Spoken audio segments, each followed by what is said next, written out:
Bismillahirrahmanirrahim. Assalamualaikum warahmatullahi wabarakatuh. Selamat pagi, Bapak Ibu Guru Pendamping dan adik-adik SMA Sulawesi Selatan. Salam sejahtera serta salam sehat untuk kita semua. Yang terhormat Bapak Ibu Guru Pendamping yang senantiasa berbahagia mendampingi adik-adik kita, teman-teman kita, siswa-siswi SMA Sulawesi Selatan. Dan tentunya kepada adik-adik, teman-teman SMA Sulawesi Selatan yang semangatnya sangat luar biasa mengikuti pembelajaran kita pada pagi hari ini bersama dengan kami di Smart School, generasi smart berkarakter cerdas.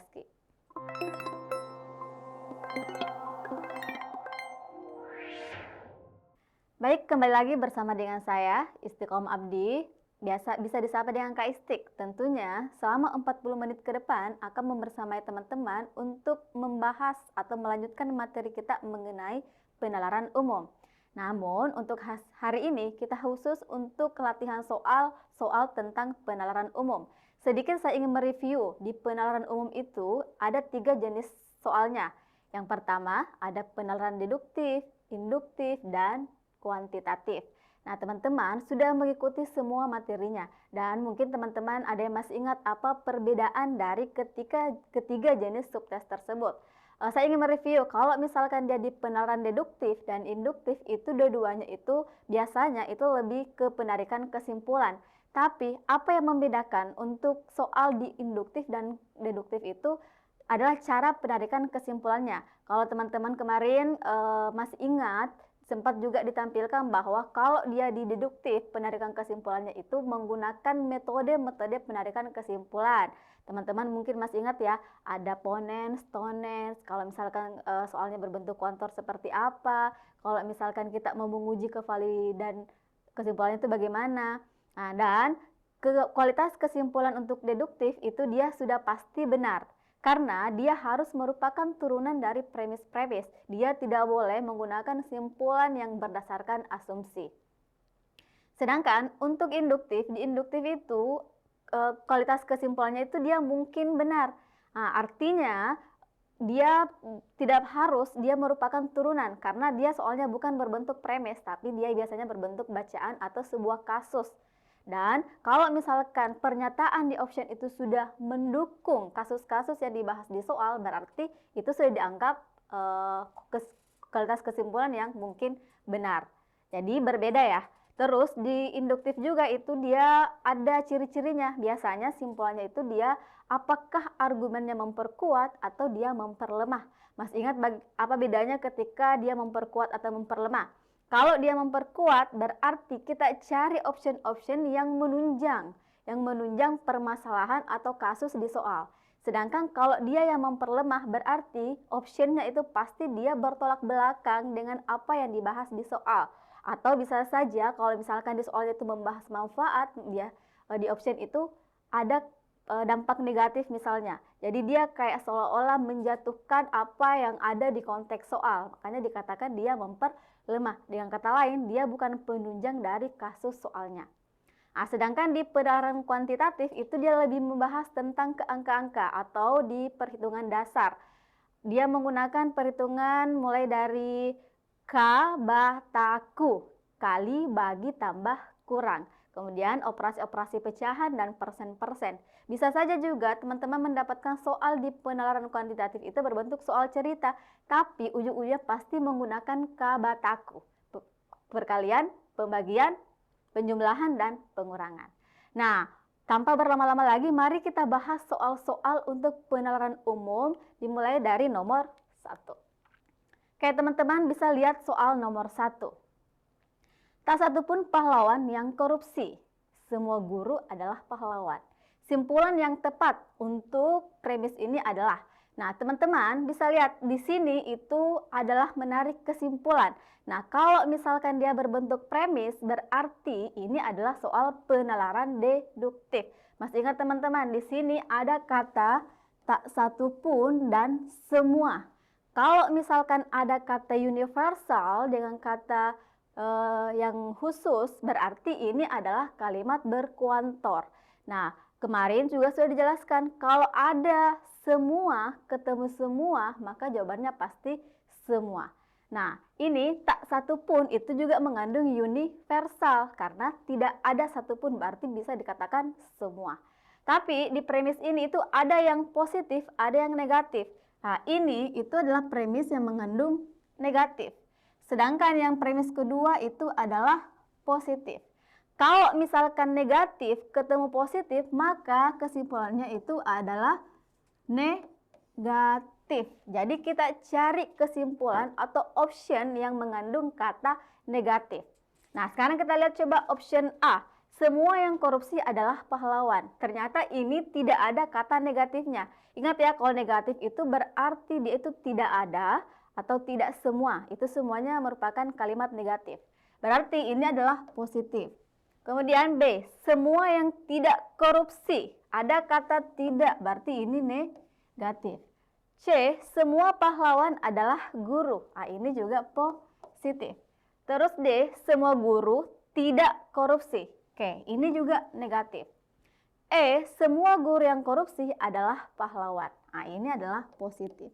Tadi kita katakan bahwa kalau ada negatif ketemu positif, maka jawaban yang kita ambil itu adalah yang negatif. Berarti yang positif itu kita eliminasi saja. Kita tidak perlu lagi berlama-lama di option yang positif.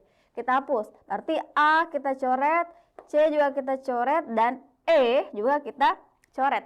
Berarti tersisa option B dan D. Nah, kira-kira apa yang membedakan option B dan D? Kita lihat di B itu semua yang tidak korupsi adalah guru. Kemudian di D, semua guru tidak korupsi. Nah, apakah B dan D itu memiliki makna yang sama? Dan kira-kira yang mana yang merupakan simpulan dari turunan premisnya? Sekarang coba kita lihat premisnya ya. Tak satu pun pahlawan. Ingat kemarin kalau misalkan ada kata yang sama, berarti kita coret saja. Di sini di premis 1 dengan premis 2 yang sama itu adalah pahlawan. Oke, ini hilang, ini hilang. Berarti yang tersisa itu hanya korupsi dan semua guru. Ingat teman-teman, kalau misalkan ada kata awal di bawah itu tetap, jadi kalau kita mau tarik kesimpulan itu yang pertama ke yang kedua. Meskipun kalimat pertamanya ada di premis 2, tapi tetap dia yang pertama kita tulis. Oke? Jadi antara B dan D yang mana yang lebih tepat adalah delta. Karena semua guru tidak korupsi. Jadi di premis 2 itu yang tidak kita coret itu ini adalah kalimat awalnya. Sedangkan kalimat keduanya itu adalah korupsi. Karena jawabannya harus negatif, maka harus ada penghubung kata tidak. Oke? Bisa dipahami untuk soal nomor 1? Oke. Sekarang kalau begitu kita lanjut ke soal berikutnya. Oke, untuk soal nomor 2. Coba teman-teman bisa dibaca soalnya ya, dan kemudian teman-teman bisa cari kira-kira jawaban apa nih yang benar untuk soal nomor 2. Pada pagi hari, terjadi hujan deras di jalan Z yang mengakibatkan genangan air dan memperlambat lalu lintas. Hal ini menyebabkan waktu tempuh dengan sepeda motor menjadi 2 kali lebih lama dari biasanya. Ternyata pada hari ini tidak ada genangan air dan lalu lintas lancar. Simpulan yang tepat. Oke, kalau teman-teman lihat dari soal ini, kira-kira penarikan kesimpulannya itu dia seperti apa? Coba kita lihat kalimat pertama ya. Pada pagi hari terjadi hujan deras di jalan Z yang mengakibatkan. Oke, di sini ada sebab dan ada akibat. Kalau ada sebab akibat berarti dia adalah penalaran deduktif. Nah, jadi premis satunya itu kita ambil sampai di titik ya. Mengakibatkan berarti ini yang sini sebab, di sini akibat. Berarti bisa dikatakan untuk premis 1 P maka Q. Kemudian lanjut kalimat kedua. Hal ini menyebabkan waktu tempuh dengan sepeda motor menjadi 2 kali lipat lebih lama.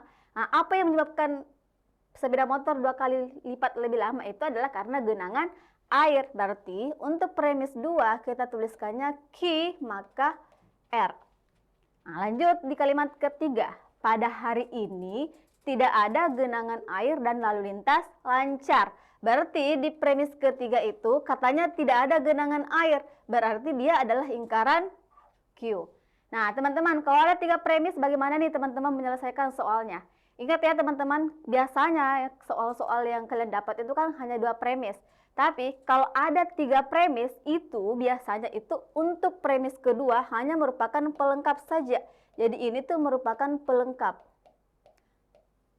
Pelengkap dari premis pertama dan mendukung premis selanjutnya. Nah, kita fokusnya di mana? Kita fokus di premis 1 dan premis 3 saja. Sehingga untuk mencari simpulannya ini, itu kita ambil premis 1 yaitu P maka Q, terus premis 3, ingkaran Q, maka hasilnya adalah ingkaran P. Nah, simpulannya adalah ingkaran P. Nah, ingkaran P itu menyatakan bahwa terjadi hujan deras. Nah, terus ingkarannya yang mana? Berarti tidak terjadi hujan. Nah, kira-kira ingkaran P itu ada di option mana? Kita lihat. A, hari ini adalah hari cerah tanpa hujan. Oke, ada kata tanpa hujan. Terus kita lihat option B. Hari ini lalu lintas sangat lambat. Oke, ini bukan P ya. Kemudian C, waktu tempuh dengan sepeda motor. Ini juga bukan C, tapi dia adalah R. Kemudian D, tidak ada kendaraan yang melintas di jalan Z hari ini. Oke, ini dia bukan turun dari premis. E, tidak ada simpulan yang tepat. Ini juga salah karena simpulannya itu adalah ingkaran P, maka jawabannya adalah alfa. Tidak terjadi hujan hari ini. Oke, bisa dipahami sampai sini teman-teman? Jadi ingat ya, kalau ada 3 premis, abaikan saja premis kedua. Kita fokus di premis 1 sama premis 3. Sekarang kita lanjut ke nomor berikutnya. Oke, nomor 3. Ahli kesehatan menyarankan supaya jam tidur siang di sekolah bisa diterapkan dengan baik untuk mendukung perkembangan fisik dan mental siswa. Mereka mengklaim bahwa tidur siang dapat meningkatkan daya fokus, memperkuat daya ingat, dan membantu proses pemulihan tubuh setelah aktivitas pagi yang padat. Manakah pernyataan berikut yang memperlemah? Oke, ini ada kata memperlemah. Kalau ada kata memperlemah, berarti dia sudah berbeda dengan soal yang sebelumnya. Kalau yang sebelumnya kan itu kualitas simpulan ya, simpulan yang kita tarik berdasarkan metode-metode penarikan kesimpulan untuk penalaran deduktif. Di sini ada kata memperlemah, berarti kalau dia memperlemah, berarti dia adalah induktif. Nah, bagaimana lagi teman-teman mencari pernyataan yang memperlemah? Ingat, kalau dia memperlemah, berarti dia bertolak belakang dengan konteks soalnya. Atau dia tidak mendukung. Atau dia seolah-olah memberikan pernyataan yang menjatuhkan. Oke? Atau di sini saya tuliskan dia ada dampak negatif.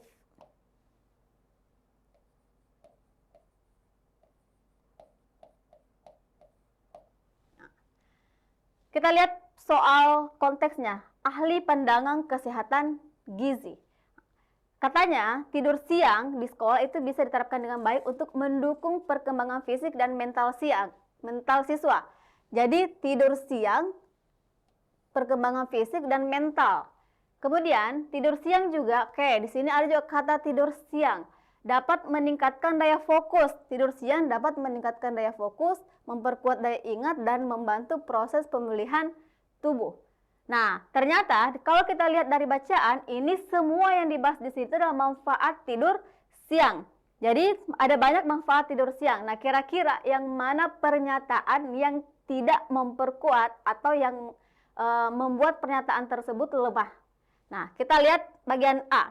Katanya, tidur siang singkat sekitar 20-30 menit terbukti efektif. Oke, ini katanya tidur siang itu dia terbukti efektif dalam meningkatkan pemulihan mental dan fisik siswa. Berarti dia mendukung wacananya. Karena dia mirip ya, sama-sama dia meningkatkan pemulihan mental dan fisik. Berarti ini dia bukan memperlemah, tapi dia memperkuat. Kemudian B. Memperpanjang waktu tidur siang terbukti membantu meningkatkan pemulihan. Oke, katanya kalau lebih banyak tidur siang itu membantu meningkatkan pemulihan. Oke, ini A dan B mirip ya. Berarti ini juga memperkuat. Terus C, jam belajar siswa berkurang ketika mereka tidur siang. Nah, ini dia memberikan dampak negatif. Katanya kalau tidur siang maka jam belajar itu berkurang. kurang. Artinya ini dia telah memberikan pernyataan yang negatif yang bukan manfaat dari tidur siang, tapi dia seolah-olah kayak menjatuhkan ya, menjatuhkan dari manfaat-manfaat tidur siang setelah adanya pernyataan C. Maka yang memperlemah pernyataan ini adalah option C, karena dia tidak mendukung. Dia malah mengeluarkan pernyataan negatif atau dampak negatif dari tidur siang. Jadi seperti itu cara menjawab soal-soal memperkuat dan memperlemah. Bisa dipahami sampai di sini teman-teman? Kita tidak perlu lagi lihat bagian D dan E, karena kita sudah dapat jawabannya adalah C. Oke? Kalau begitu sekarang kita lanjut ke nomor berikutnya. Oke, masih soal yang sama tentang penalaran induktif. Bedanya kalau yang tadi itu adalah memperlemah, di sini kita bisa lihat pertanyaannya. Katanya pernyataan yang pasti benar berdasarkan teks tersebut. Nah, teman-teman, kalau misalkan teman-teman lihat pasti benar, itu juga ada caranya. Kapan dia katakan pasti benar? Itu ketika semua pernyataannya itu sesuai dengan teksnya. Atau semua pernyataan yang ada di option itu memang betul-betul merupakan kesesuaian dari tes atau wacana atau bacaannya. Nah, coba kita lihat soalnya. Berbagai negara di dunia berlomba untuk mengurangi penggunaan PLTU melalui program pensiun dini PLTU batubara. Global Energy Monitor mencatat Amerika Serikat pensiunkan PLTU hingga 163.000 megawatt serta Tiongkok hingga 124.000. Sementara itu, Indonesia justru menghadapi fenomena meningkatnya PLTU captive, pembangkit listrik yang khusus didirikan untuk industri tertentu di saat dorongan pensiun dini PLTU semakin menguat. Pernyataan yang pasti benar. Oke, jadi ingat, kalau dia pasti benar berarti ini harus ada kesesuaian antara pernyataan dengan wacananya. Nah, kita lihat di option A. Indonesia tidak mengikuti global dalam hal penggunaan PLTU. Apakah benar? Kita lihat di sini katanya Global Energy Monitor mencatat. Jadi di kalimat pertama itu ada kata mengurangi penggunaan PLTU. Terus komunitas Global Energy Monitor itu mencatat Amerika pensiunkan PLTU. Berarti secara global memang kita disuruh untuk mengurangi PLTU. Dan ternyata Indonesia justru menghadapi fenomena meningkatnya PLTU. Nah, berarti Indonesia dia tidak mengikuti global, ya kan? Nah, berarti di option A itu bisa kita simpan. Kita simpan dulu, sempat ada jawaban lain yang lebih tepat. Oke, bagian B. Hanya Amerika Serikat dan Tiongkok yang telah memensiunkan PLTU hingga kapasitas lebih dari 100.000. Oke, ini belum tentu ya, karena di soal itu dia tidak mengatakan bahwa, di bacaan itu tidak mengatakan bahwa hanya Amerika Serikat. Hanya saja dia membuat datanya itu Amerika Serikat dan Tiongkok saja. Tapi belum tentu hanya dua negara ini saja yang memensiunkan PLTU. Berarti ini belum tentu benar. Oke? Terus bagian C. Indonesia hanya memensiunkan sedikit PLTU. Tidak ada di bacaan yang mengatakan bahwa Indonesia hanya memensiunkan sedikit. Malah itu dia meningkat. Berarti ini juga tidak benar. Kemudian D, data kapasitas PLTU berbagai negara diperoleh dari Global Energy Monitor. Nah, ini juga tidak tentu benar. Kenapa? Karena belum tentu hanya Global Energy Monitor yang membuat data tentang pensiunan PLTU. Bisa saja ada organisasi-organisasi lain. Dan di soal itu memang tidak dijelaskan bahwa hanya organisasi Global Energy Monitor saja yang mencatat kapasitas PLTU.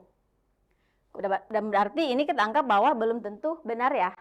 Kemudian hanya Indonesia yang tidak, belum tentu juga. Kebetulan data yang dicantumkan di sini itu adalah Indonesia. Dan di bacaan juga tidak dijelaskan bahwa hanya Indonesia.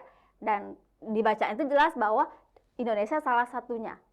Nah, maka dari A, B, C, D, E yang sudah pasti benar sesuai dengan teks atau sesuai dengan bacaan itu adalah option A. Indonesia tidak mengikuti global. Kenapa? Karena global itu dia mengurangi penggunaan PLTU, sedangkan di Indonesia itu malah meningkat penggunaan PLTU-nya. Oke? Bisa dipahami? Jadi kalau dia pasti benar, berarti kita mencari jawaban yang betul-betul sesuai dengan bacaan. Ingat ya, kita harus mencari kata-kata kunci apakah ini sudah sesuai atau tidak sesuai. Oke teman-teman? Kalau begitu sekarang kita lanjut ke nomor berikutnya.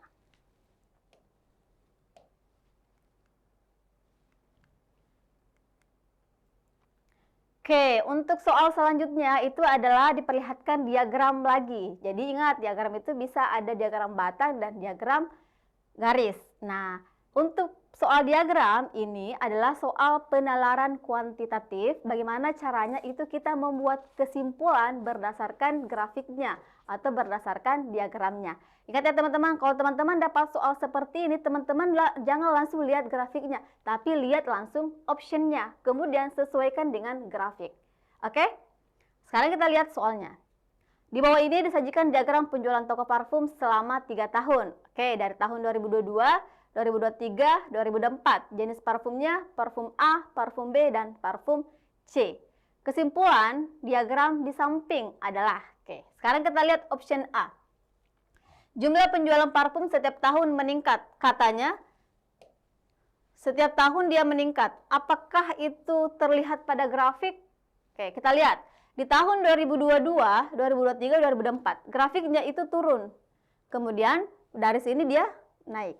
Berarti dia tidak mengatakan bahwa setiap tahun meningkat ya. Berarti ini salah.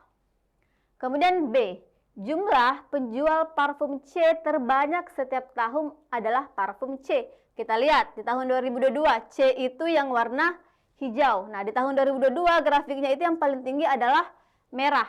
Berarti salah. Jadi bukan ini ya. Nah, maka C, B juga sudah salah. Terus C, penjualan parfum B tertinggi pada tahun 2024. Kita lihat 2024, katanya B yang paling tinggi. B itu adalah warna merah. Nah, apakah betul di 2024 itu yang paling tinggi adalah warna merah? Ternyata kelihatan yang paling tinggi itu adalah warna merah. Maka jawaban yang tepat adalah cinta. Oke teman-teman? Gampang ya, kalau soal grafik itu teman-teman ingat saja. Jangan lihat grafiknya dulu, tapi lihat option kemudian sesuaikan grafiknya. Oke? Sekarang kita lanjut ke nomor berikutnya. Oke teman-teman, ini adalah soal yang biasa atau selalu pasti ada satu nomor yang naik tentang soal yang seperti ini. Nah ini dia itu mirip dengan soal deret, hanya saja itu dia dibuat segi 3, segi 4 atau di model apapun. Nah teman-teman, kalau ada soal begini teman-teman itu harus mencari nilai yang kosong di dalam gambarnya. Nah biasanya kalau ada soal seperti itu, ini kan ada segitiga ya, berarti dia ada 3. Ada 3 angka di sisi-sisinya. Nah, ini biasanya itu kita gunakan apakah dia searah jarum jam atau berlawanan jarum jam. Nah, ingat operasinya itu kabataku. Kali, bagi, tambah, kurang. Nah, teman-teman, ada juga trik ya. Kalau misalkan di tengah-tengah itu, jadi ingat ini jawaban yang di tengah itu adalah jawaban perkalian atau jawaban operasi dari pinggir-pinggirnya. Nah, kalau misalkan angkanya besar dibandingkan angka yang di luar, sudah pasti itu ada perkalian. Tapi kalau angkanya kecil, sudah pasti itu ada pembagian. Dan biasanya itu berpasangan. Kali bagi itu dia biasa berpasangan, tambah kurang juga berpasangan. Kalau teman-teman bisa menambah, berarti pasti ada yang dikurang. Kemudian nanti bisa dilanjutkan lagi dengan operasinya ini. Terus kalau misalkan ada operasi kali, pasti nanti ada baginya. Jadi itu teman-teman harus coba semua ya. Nah, sekarang coba kita lihat. Di sini ada 3 gambar. Gambar 1, 2, dan 3. Yang ditanya itu adalah nilai X. Kira-kira yang mana yang tepat untuk nilai X-nya. Oke, kita lihat di sini ada angka 36. Angkanya besar, otomatis pasti ada perkalian. Saya, kalau misalkan kita mau searah jarum jam, berarti ini kan angkanya genap ya. Kalau misalkan saya tambah 18 tambah 5, itu dapatnya berapa? 23. Terus saya tambah lagi dengan 10 atau saya kurangi dengan 10 itu tidak dapat 36. Oke, sekarang saya coba. Kalau saya mau bagi kan tidak mungkin ya, 18 bagi 5 kan tidak bisa. Tidak genap. Terus kalau saya mau kali 18 kali 5 dibagi 10 pasti hasilnya bukan 36. Oke, berarti kita tidak bisa pakai searah jarum jam. Sekarang kita balik, kita ambil yang berlawanan jarum jam. 10 dengan 5 kali 18. Sekarang ini ada kata 18. Teman-teman ingat saja kalau misalkan ini 18 berhubungan tidak dengan 36. Ternyata dia berhubungan ya. 36 kalau dibagi dengan 18 sama dengan 2. Nah, kira-kira 2 ini didapat dari mana? Bisa 10 dibagi 5. Jadi 10 dibagi 5, kemudian ini sama dengan 2. Agar dia sama dengan 36, maka dikalikan dengan 18. Hasilnya adalah 36. Maka kita dapat nih 36. Berarti, sekarang kita uji. Kalau misalkan yang kita sudah dapat di gambar 1 demikian polanya, maka di gambar 2 kita uji apakah sama polanya. Kalau polanya sama, berarti kita bisa gunakan polanya di gambar ketiga. Kita lihat. Pola kedua. 12 bagi 4. Oke, 12 dibagi 4 itu adalah 3. Kemudian naik kali. Dikali 6. Dapatnya 18. Oke, ternyata polanya dapat ya. Sama. Nah, kalau begitu berarti kita sudah bisa selesaikan pola ketiga untuk dapat nilai X-nya. Oke, berarti 18 dibagi 6 itu dapatnya 3. 3 dikali 9 itu dapatnya adalah 27. Maka nilai X adalah 27. Oke, bisa dipahami teman-teman? Jadi ingat ya, kabataku. Dan ingat teman-teman, di penalaran kuantitatif itu memang hanya perkalian atau operasi yang dasar saja.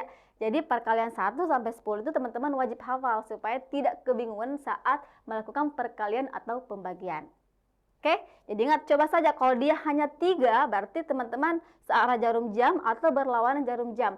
Tapi kalau misalkan ada dia 4 pasti ada yang berpasang-pasangan. Entah itu pasangannya atas bawah, kiri kanan, atau searah jarum jam atau berlawanan jarum jam. Dan untuk menghubungkan kedua pasangan ini pasti menggunakan operasi lagi. Lihat saja, kalau angkanya besar berarti pakai perkalian. Kalau angkanya kecil berarti pakai pembagian. Oke? Sekarang kita lanjut ke nomor berikutnya.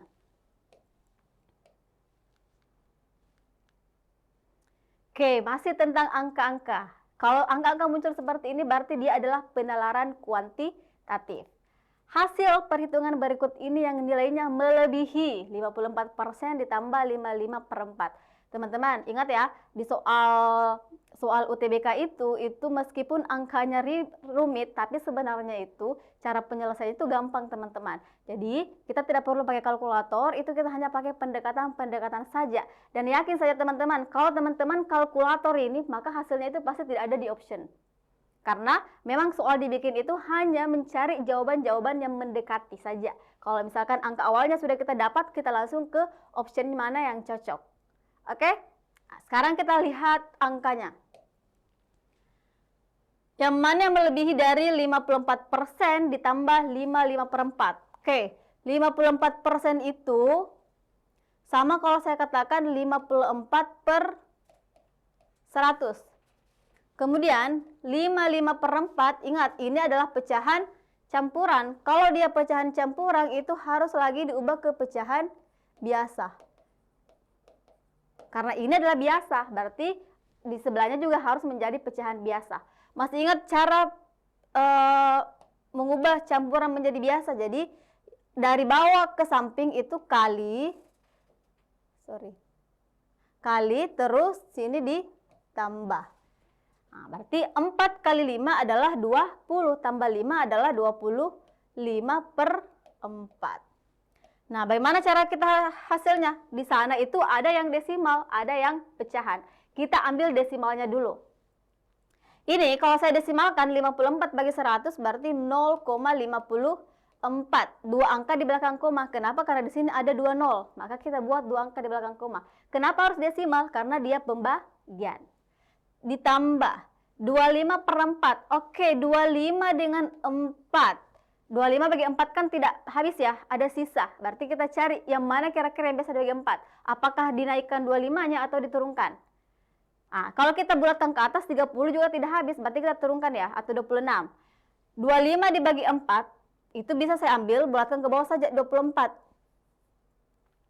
Saya ubah menjadi 24. 24 bagi 4 itu dapatnya 6. Saya sampai sini saja, 6, bla bla bla. Kalau ini dijumlah, maka hasilnya adalah 6,54. Nah, kita lihat kira-kira yang mana yang melebihi angka ini di option. Sekarang kita lihat optionnya A. 3/7. 3/7 itu pembilang lebih kecil, otomatis dia adalah desimal. 3 dibagi 7, 30 bagi 7 itu dekat ke 28. 28 dibagi 7 itu adalah 4. Berarti dia 0,4 sekian-sekian. Ya kan? Ditambah 4,62. Oke, 4,62 jadinya 4, jadi dia hanya 4, sekian-sekian. Sedangkan di sini kita carinya 6, sekian-sekian. Terus di option B, 3/11, berarti dia juga desimal, 0,33. Ditambah 5, maka jadinya adalah 5, sekian-sekian. Terus 7/2, oke, karena ini 7/2 lebih besar pembilang daripada penyebut, maka otomatis pasti hasilnya bukan 0, 7 dibagi 2, berarti 6 dibagi 2. 6 bagi 2 dapatnya 3,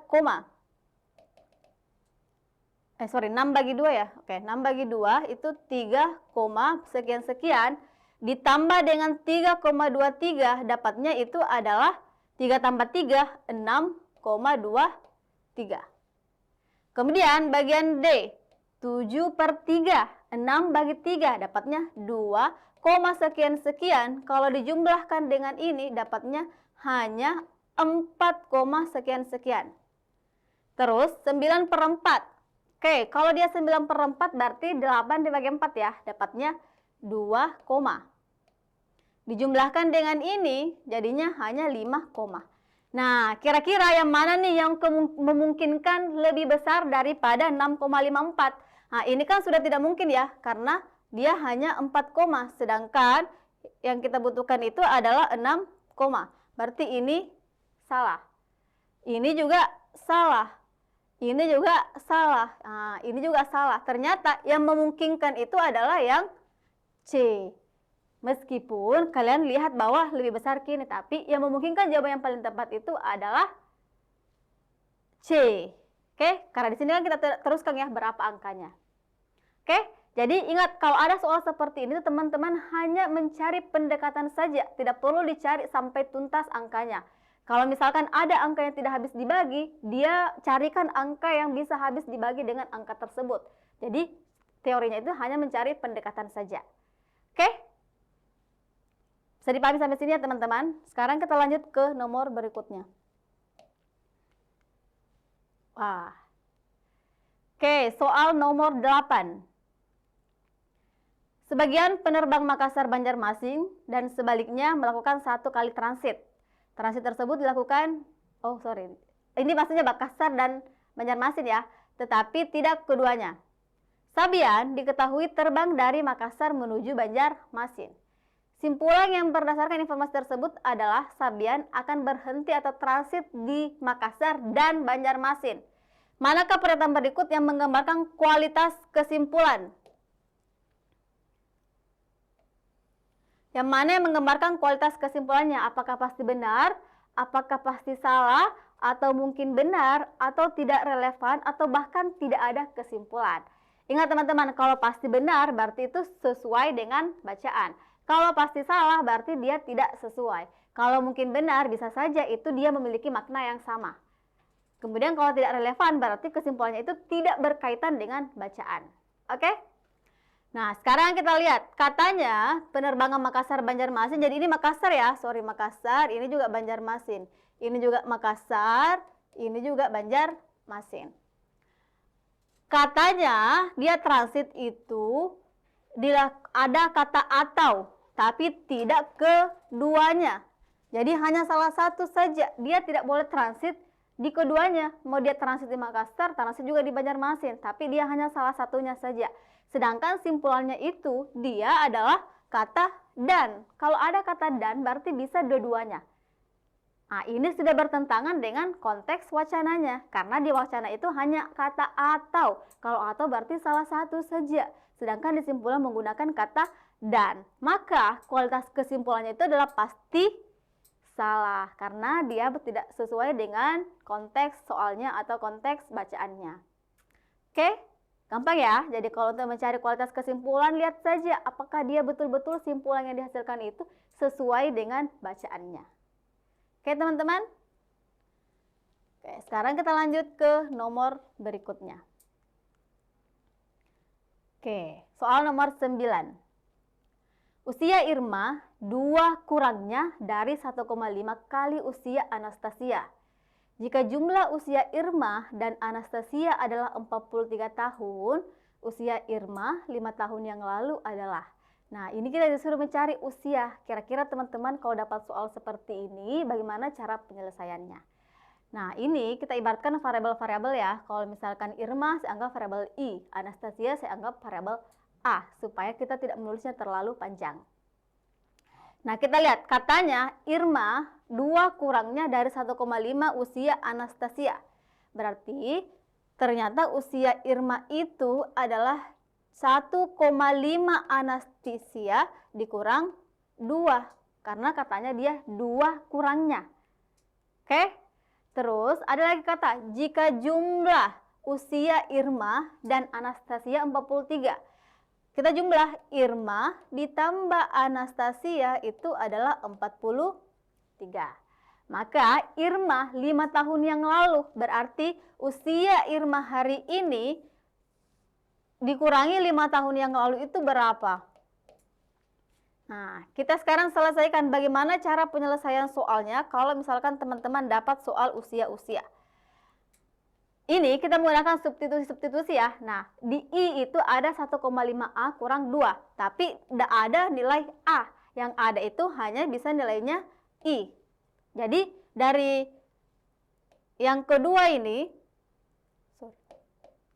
jadi untuk yang persamaan 1 itu bisa saya substitusi masuk di persamaan 2. Karena ini kan ada I tambah A. Sedangkan di persamaan 1 itu ada nilainya I. Saya tuliskan I ditambah Anastasia sama dengan 43. Oke, kemudian kita ganti nilainya I. Yaitu 1,5A dikurang 2. Oke, ini adalah nilainya I. Ditambah A sama dengan 43. Oke, teman-teman ingat enggak kalau misalkan ada variabel yang sama? Ingat, kalau misalnya kita mau mengumpulkan yang sejenis, berarti kita kumpulkan yang sama, yang mirip.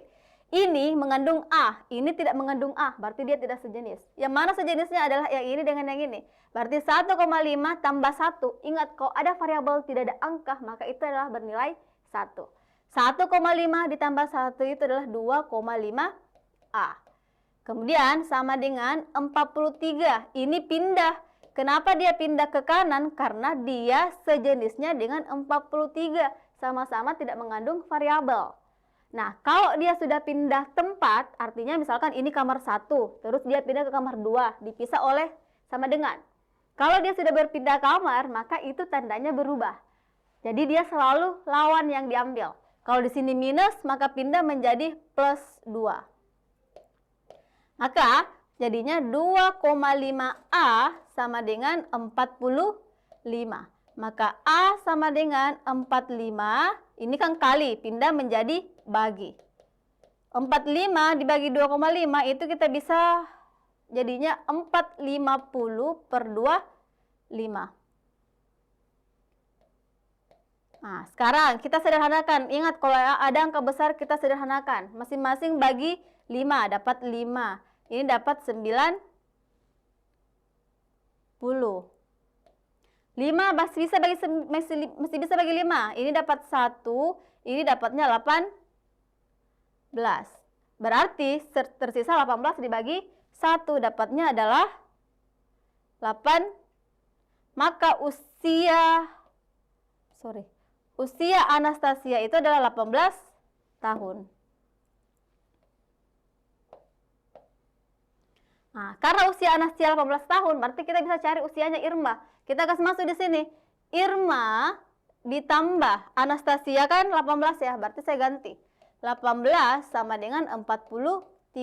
Maka Irma sama dengan 43 dikurang 18. Jadinya 25. Terus, usia Irma 5 tahun yang lalu, berarti kalau hari ini usianya Irma adalah 25, 5 tahun yang lalu itu dikurangi 5, maka usianya adalah 20 tahun. Maka jawaban yang tepat itu adalah alfa. Oke teman-teman, bisa dipahami sampai di sini? Nah, saya kira untuk pertemuan kita hari ini cukup ya. Jadi teman-teman ingat saja trik-trik yang saya berikan tadi. Tapi khusus untuk soal ini itu memang teman-teman harus menghitung ya.